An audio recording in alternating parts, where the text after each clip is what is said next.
Am I the a-hole for disowning my family and saying my father is dead to me?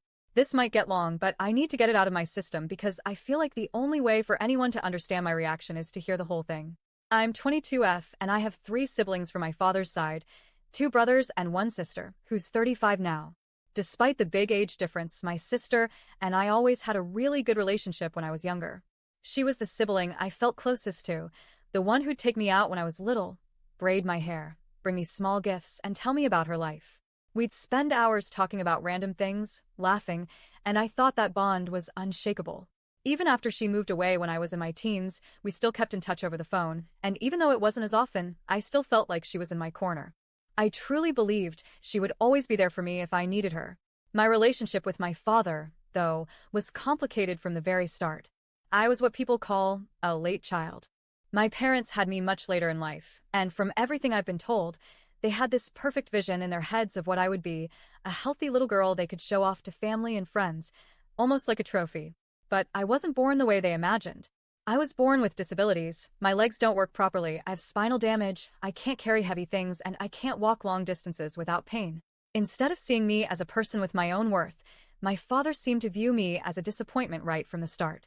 It was like I had failed some unspoken expectation before I could even talk. As I grew older, my personality took shape. I learned to have my own boundaries, my own opinions, and I wasn't afraid to voice them. That was enough for my father to resent me.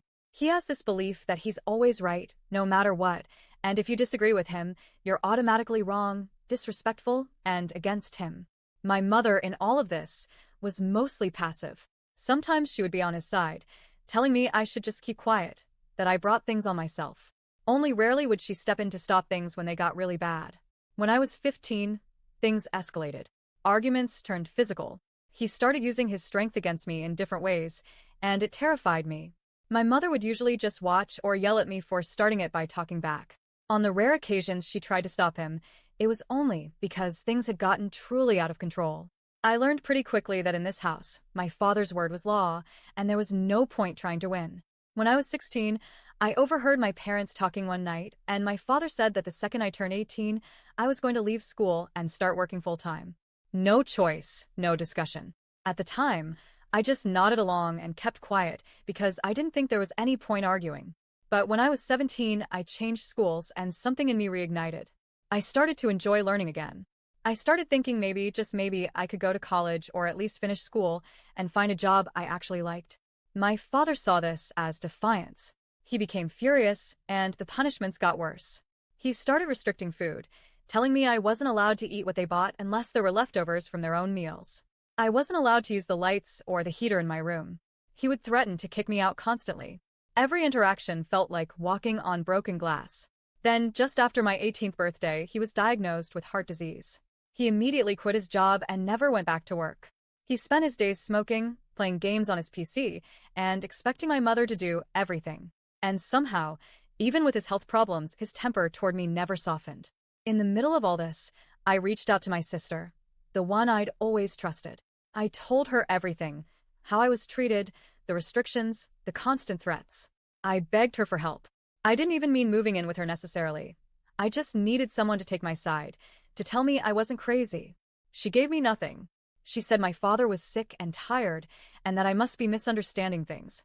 She said my parents just wanted to help me stand on my own legs and that all I needed to do was sit with them, talk it out calmly, and it would be fine. She wished me good luck and hung up. I can't even describe the emptiness I felt in that moment. I never called her again after that. The next year was hell. My mental health tanked. I ended up dropping out of school and working whatever low-paying jobs I could find, even ones that made my physical condition worse. I barely had enough to keep food in my stomach. I felt trapped. But last year, something finally changed. I got a better job. For the first time, I was able to start saving up and I began planning my move out. I felt like I could finally see the light at the end of the tunnel. Then a few months ago, my mother and I were talking to a family friend I hadn't seen in years. She asked how I was and I gave the polite, "I'm doing okay" answer and tried to walk away. But she kept asking questions about my work, my life, and then, eventually about my father. She said she knew we had conflicts but didn't know the details. Without thinking, I said, "I don't have a father anymore." She looked shocked and immediately asked if he had passed away. I didn't correct her. I just repeated, I don't have a father, and started to walk away.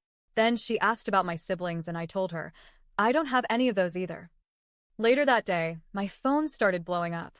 It was my mother, furious. She said the woman thought my father was dead and had been offering her condolences, and that I had humiliated her by saying something like that. She told me I needed to apologize immediately because the woman was really disappointed in me. She called me names, told me I was cruel, and that I had no right to say those things. I told her I wasn't apologizing, and she hung up on me. It's been a while since it happened, but I still think about it. In my mind, my father is dead to me. So are my siblings. There's no relationship, no trust, no love left. But part of me wonders if I should have just kept my mouth shut to avoid this drama. I didn't mean to make anyone think my father had literally died, but I guess I also didn't feel the need to clarify, because to me, in every way that matters, he's gone. I just can't figure out if that makes me an a-hole or not.